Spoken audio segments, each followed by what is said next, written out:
ఇక Gannavaram ఎయిర్పోర్టులో air India విమానం నిలిచిపోయింది. ఢిల్లీ వెళ్లాల్సిన ఎయిర్ ఇండియా విమానంలో సాంకేతిక లోపం తలెత్తడంతో రన్వే పైనే విమానాన్ని నిలిపివేశారు.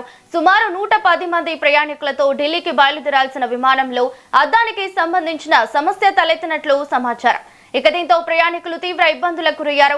విమానం ఎప్పుడు బయలుదేరుతుందనే దానిపై స్పష్టత లేకపోవడంతో పలువురు ప్రయాణికులు నిరాశకు గురయ్యారు. ఇక చివరకు ప్రయాణికులు ఇళ్లకు తిరుగు ప్రయాణమయ్యారు.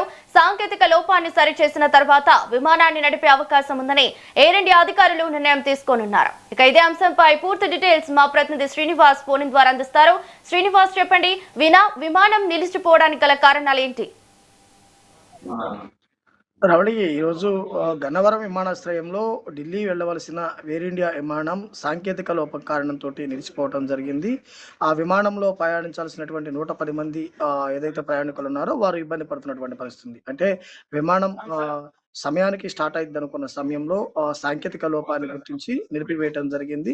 నిలిపివేసిన తర్వాత దానికి సంబంధించి ఏమన్నా ఇమీడియట్లీగా రెడీ అయిద్దా అని కూడా వేచి చూసినారు. కానీ ముఖ్యంగా చూసుకున్నట్లయితే కనుక సాంకేతిక లోపాన్ని స్థాయి దాటి అది రిపేర్ ఇదే ఉండే పరిస్థితి ఉన్న నేపథ్యంలోనే దాన్ని తాత్కాలికానికి నిలిపివేయడం జరిగింది. ఎన్నికలకు కూడా అనౌన్స్ చేయడం జరిగింది. అంటే తాత్కాలికంగా ఈ సర్వీస్ నిలిపివేయబడుతుందంటూ కూడా వాళ్ళు స్పష్టం చేసే నేపథ్యంలో వాళ్ళు తిరుగు ప్యాసింజర్లు ఇబ్బంది పడినటువంటి పరిస్థితి కూడా ఉంటుంది జరిగింది. అంటే కామన్ గా చూసుకున్నట్లయితే గనక ముందుగానే రన్వే మీదనే సాంకేతిక ఇబ్బంది గుర్తించి ఆపటం వల్ల ఇబ్బంది లేకుండా ఉంది. అదే ఏదైనా స్టార్ట్ అయిన తర్వాత అయితే గనక ప్రమాదం జరిగే అవకాశం కూడా ఉండే అవకాశం ఉండేది.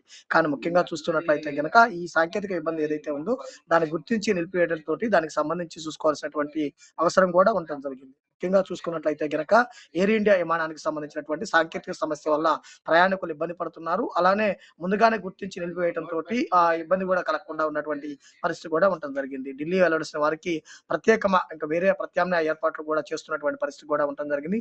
మొత్తం 110 మంది ప్రయాణికులు ఉన్న నేపథ్యంలో వారికి ప్రత్యామ్నాయ మార్గాలు చూసే పనులు కూడా సిద్ధం కావడం జరిగింది. ప్రస్తుతం ఏదైతే సాంకేతిక ఇబ్బంది ఉన్నటువంటి విమానం ఉందో అది రన్వే మీదనే నిలిపివేసినటువంటి పరిస్థితి. దానికి సంబంధించి నావిగేషన్ టెక్నీషియన్స్ వచ్చి దాన్ని పరిశీలిస్తున్న పరిస్థితి అయితే ఉండడం జరిగింది. అయితే గతంలో చూస్తున్నట్లయితే గనక ఇటువంటి ఇబ్బందులు తలెత్తినప్పుడు ప్రత్యామ్నాయం వెంటనే ఏర్పాటు చేసినటువంటి పరిస్థితి. కానీ ఈ రోజు చూసినట్లయితే గనక ప్రత్యామ్నాయానికి సమయం పడుతుందంటూ కూడా అనౌన్స్ చేయడం జరిగింది. దాన్ని దృష్టిలో ఉంచుకొని ఇతర ప్రయాణాలు చేసినటువంటి ఎవరైతే ప్రయాణికులు ఉన్నారో వారంతా కూడా ప్రత్యామ్నాయ మార్గాల వైపు కూడా ఎదురు చూస్తున్న పరిస్థితి కనుక ఉంది.